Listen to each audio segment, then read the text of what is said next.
Hey loves, second day ng shoot ng Tao po today. Mi-meet ko sila sa Inares Center. Sa Antipolo naman yung location namin ngayon. Nandun na sila Boris and yung crew and sila Angelo. Tapos yung iba susunod na lang kasi yung mga ibang scenes naman mamaya pa kailangan yung iba. So mauuna muna kami.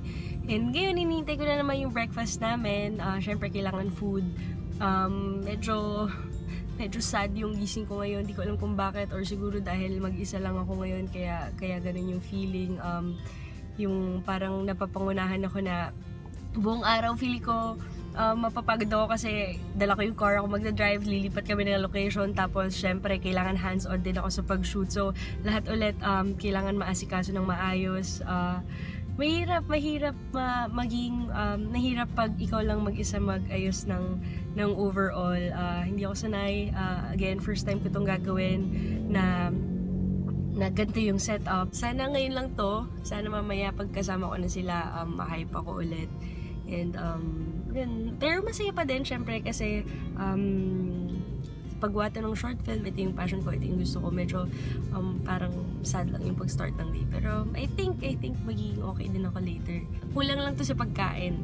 Ikain natin yan, ma'am. Dito po kami sa bahay ni Peter ng 5th Dynamics. Isang karangalan po na kami makapag-shoot dito sa location. Tsaka si Tita. Ang linis-linis kaya sa bahay nila. Isang karangalan po na dito kami. Ayan.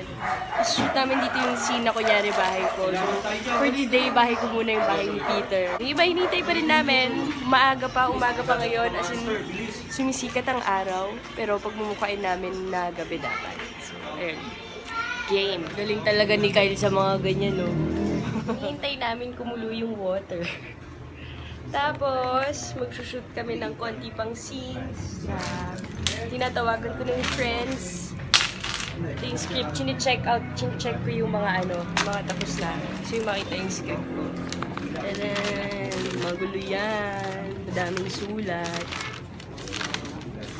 Tapos, ayun. Okay na. Mainit yung water. Okay, kung mapapansin nyo pala, nag-status talaga ako sa Facebook ko ng I'm hungry. Para yung dito sa film. Tapos tumatos ako sa Facebook habang nag-shoot kami. Tapos tinatas ko talaga siya sa totoong buhay. Kasi totoong buhay naman na lagi akong gutom. Di ba, Angelo? Yes! Siyang tunan. Siyang tunan. Siyang nagsiset up po sila. Load tayo ng SpongeBob. Favorite cartoons ko. Habang hinihintay naman maggabi, makain mo namin ng steak. Yes. Lahat. Steak for lunch. Tapos mag-shoot na kami. Tapos hintayin namin dumilim. Andito pa rin kami sa Las Brisas. Tapos yung itong function room na parang studio, gagawin namin siyang parang hospital. Tingnan natin ang framing na ginawa nila. Ito po ang pinakamahalaga sa lahat, si Kyle. May mga pasyente na kami dito sa hospital. Ayun na nga po. Ayun na nga po. Pasensya na po talaga. Ayun na po si Bri. Hello. Oy, early. Si Lidzy may pinaka-dalang importante sa lahat. May dalang pinaka-importante sa lahat si Lidzy. Ayun nga.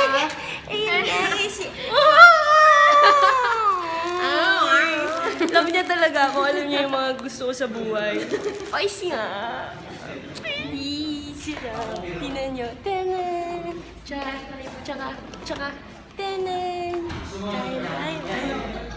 Yay! Sa wakas, madilim na. Nandito kami sa labas para sa car scene. Ito na yung start ng intense scene ng boys kasi mag-aaway sila dahil sa pressure. Kaya, ayan. Tingnan natin kung paano sila mag-aaway. Ako ang tagapigil. I can feel the spirit of Christmas sa bahay ni Joshua and JB. May Christmas tree sila!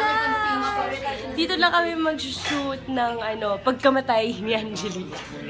Yun na nga. Ito na nga. Bumalik na kami ulit kila Peter para sa ending scenes na magsispray kami ng paint sa mga doors para hindi makapasok mga mumu. Pero yun nga. Abangan.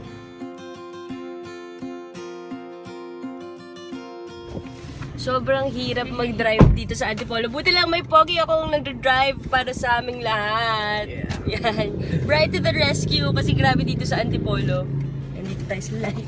Kasi grabe dito sa Antipolo. May duguan sa likod. Ano ba nangyari sa'yo? Saan ka nagsususuot? Yung ketchup namin natapos. Sino tayo? Nandito tayo sa bahay ni Mark Cordovales ng Fifth Dynamics. Isang karangalan po na papayagan niyo kami mag-shoot dito. Last scene na! Tapos na natin i-shoot yung tao po.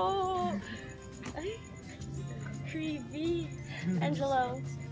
Here we go. Ito na, magmumulto si Angelica. Asan yung mumu? Na isa. Uminom po. Umiinom Last ka ng three tubig. standing. Last na. Tapos gusto niya pa ng party. Yes. Kami naman yung mumu. Let's get it on. Wait, patakbo kami. Ayun, last scene ko na yun. Ingat sa tae, Mi. Ay, sorry. Tapos na si Angelo, tsaka si Angelique na mumu, tsaka si Bri. Tapos na ako. Tapos na? Alin pa? It's a wrap! Yeah! Tapos na! Yay! Finally, tao po. November 30, 7 p.m. Palin mo siya. Mumultuin ko hindi manonood. Tama. Yay!